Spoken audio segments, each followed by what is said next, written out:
saya hanya mengurusi masalah PK-nya, ya kan? Tidak mengurusi masalah pribadi pemohon. Pemohon mau sakit, itu ada keluarganya.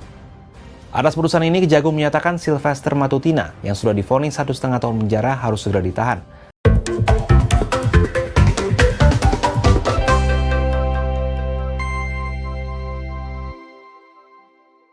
Assalamualaikum warahmatullahi wabarakatuh. Kembali lagi di Kabar Politik.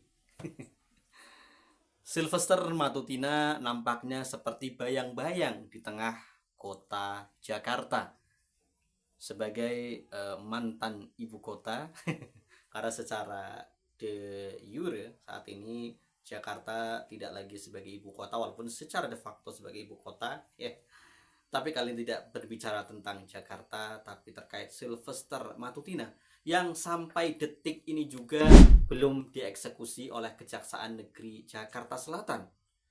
Pengacaranya mengatakan Sylvester berada di Jakarta. Bahkan beberapa waktu yang lalu fotonya beredar bersama Wakil Presiden Republik Indonesia Gibran Rakabuming Raka. Namun nampaknya tidak ada upaya yang tegas dari Kejaksaan Agung ya, dalam hal ini Kejaksaan Negeri Jakarta Selatan yang harusnya melakukan eksekusi terhadap Sylvester Matutina yang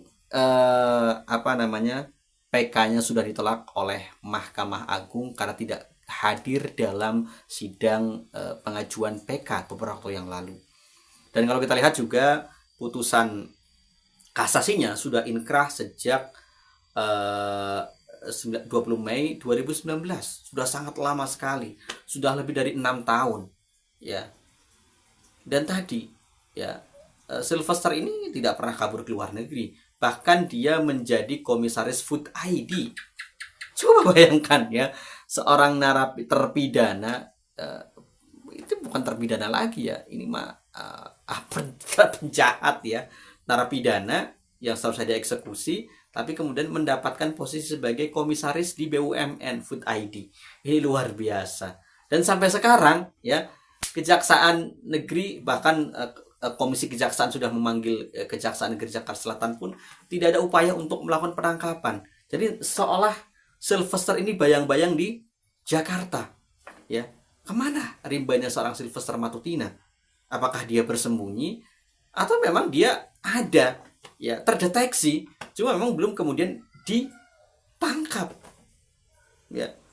Apakah kejaksaan kita tidak punya sumber daya untuk kemudian menangkap seorang Sylvester Matutina, padahal di KPK atau kejaksaan pernah melakukan penangkapan terhadap buronan yang luar biasa yang sampai ke luar negeri. KPK sebagai contoh bagaimana dulu menangkap mantan bendahara umum Partai Demokrat Nazarudin, sampai ke Kolombia pun ditangkap ya. Namun memang nampaknya hari ini setelah 10 tahun diperintah oleh Jokowi, para koruptor ini atau terpidana ini memang punya kemampuan untuk berlindung ya dari hukum. Bagaimana misalkan Riza Khalid ya di kasus ya Pertamina ya, oplos ya blending ya, kasus blending Pertalite atau Pertamax ya, yang nilai kerugiannya mencapai hampir 1.000 triliun. Itu juga luar biasa. Hari ini katanya posisinya ada di Malaysia ya, bahkan paspornya sudah dicabut, tapi kejaksaan tidak melakukan gerakan untuk segera melakukan penangkapan terhadap Riza Khalid ya, padahal dengan status sebagai tersangka itu akan sangat mudah ya. Dan apalagi kita dengan Malaysia punya perjanjian ekstradisi, artinya sangat mudah ya, dengan melakukan koordinasi dengan kepolisian atau kemudian dengan pihak imigrasi atau dengan Kementerian Luar Negeri, sebenarnya menangkap seorang yang sudah menjadi tersangka itu sangat mudah. Tapi memang kalau kita lihat selama ini banyak para penjahat, para koruptor yang kabur ke luar negeri, terutama ke Singapura, memang belum banyak yang kemudian tinggal di sana, akan kemudian menjadi permanen resident ya, atau tinggal permanen di sana. Ini luar biasa, atau bahkan sudah menjadi warga negara sana ya. Jadi kasus Sylvester ini sebenarnya belum terlalu rumit ya, artinya dia juga tidak kabur ke luar negeri. Sebenarnya saya yakin pihak kejaksaan pun sudah tahu di mana lokasi Sylvester Matutina. Apalagi saat ini posisinya juga masih sebagai komisaris Food ID. Kemana rimbanya?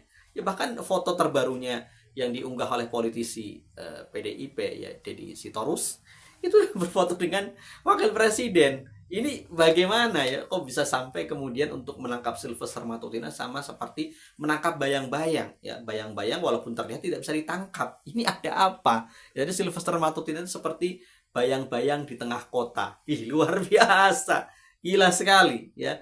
Marwah Kejaksaan Agung yang hari ini sedang naik daun dengan membongkaran kasus-kasus besar ya, mulai dari kasus timah, kemudian kasus BTS ya, korupsi BTS, kemudian yang terbaru adalah terkait pengembalian kasus korupsi ekspor CPO ya, crude palm oil ya, yang nilainya mencapai 17 triliun kalau nggak salah, 17 triliun, namun yang sudah dikembalikan baru 13,2 triliun, di mana kemudian kemarin pas 1 tahun pemerintahan Prabowo Gibran dipamerkan di Kejaksaan Agung ya, itu yang dipamerkan uangnya itu nggak sampai 13 triliun, cuma 2,3 triliun. Ya itu saja sudah menumpuk setinggi 2 meter dengan memenuhi ruangan yang begitu luas. Luar biasa. Itu kalau kita tertimpa itu duit mungkin ya wassalam ya, benar mati ditimpa uang. Itu luar biasa. Itu belum 13 miliar ya, itu baru 2,3 miliar, dan sisanya juga yang dibebankan kepada 3 perusahaan ya, itu juga nantinya akan ditagih. Kembali lagi ke masalah Sylvester Matutina yang nampaknya perlindungan dari mantan Presiden Joko Widodo begitu kuat ya. Karena bagaimanapun Sylvester adalah ketua Solidaritas Merah Putih, die hardnya Jokowi. Dan nampaknya juga tidak dieksekusinya Sylvester sejak kasasinya ya, inkrah di Mahkamah Agung sejak 20 Mei 2019 adalah karena perlindungan dari presiden saat itu yakni Joko Widodo. Dan anehnya kenapa ya kemudian dia tidak meminta amnesti ya saat kemudian Jokowi menjabat sejak periode kedua 2019 sampai 2024. Kenapa kemudian baru kemudian sekarang para pendukung Sylvester itu berkoar-koar meminta amnesti kepada Prabowo Subianto? Salah alamat ya. Kenapa kemudian tidak sejak awal, sejak kemudian putusan itu bahkan mungkin ya diputuskan di Pengadilan Negeri Jakarta Selatan, kemudian sampai naik banding sampai kasasi, itu kemudian tidak meminta amnesti ya. Padahal kalau dia saat itu minta amnesti, wakil presidennya sampai bulan Oktober 2019 itu masih Pak Yusuf Kalla. Sebenarnya itu masih sangat memungkinkan ya, dengan kedekatan Sylvester dengan Presiden Jokowi. Kemudian saat itu Pak Yusuf Kalla masih wapres, itu dipertemukan ya, artinya kemudian dimaafkan, kemudian dikasih amnesti. Padahal itu sangat mudah. Tapi kenapa kemudian dia malah kabur, tidak Kejaksaan Negeri Jakarta Selatan tidak melakukan eksekusi, sampai kemudian baru ramai kembali di tahun 2025 ketika kasus ijazah Jokowi ramai, dan ketika Sylvester sangat menjadi sangat seperti penjaga yang menyalak ya, setiap hari menteror ya, mengatakan akan terjadi tersangka dan lain sebagainya, padahal dirinya merupakan terpidana ya, narapidana yang seharusnya dieksekusi oleh kejaksaan untuk segera dipenjara 1,5 tahun. Karena tadi dia belum mendapatkan amnesti ya, atau bahkan gerasi atau abolisi dan lain sebagainya ya. Jadi nampaknya Sylvester ini lupa ya, dari awal dia menjadi begitu melindungi Jokowi ya, terutama terkait masalah ijazah dan lain sebagainya, tapi tidak sadar posisinya sebagai seorang narapidana ya, karena putusan sudah inkrah di Mahkamah Agung, dan yang terbaru juga PK-nya ditolak. Bagaimana kalau dia mau mengajukan PK? Karena ketika mengajukan PK, narapidana tersebut harus hadir. Orang dia nggak hadir, karena begitu dia hadir dieksekusi dulu.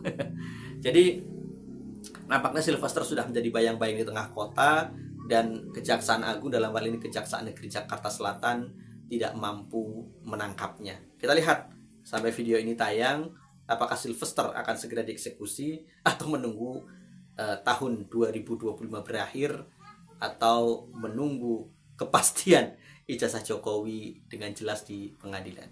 Demikian, Assalamualaikum warahmatullahi wabarakatuh.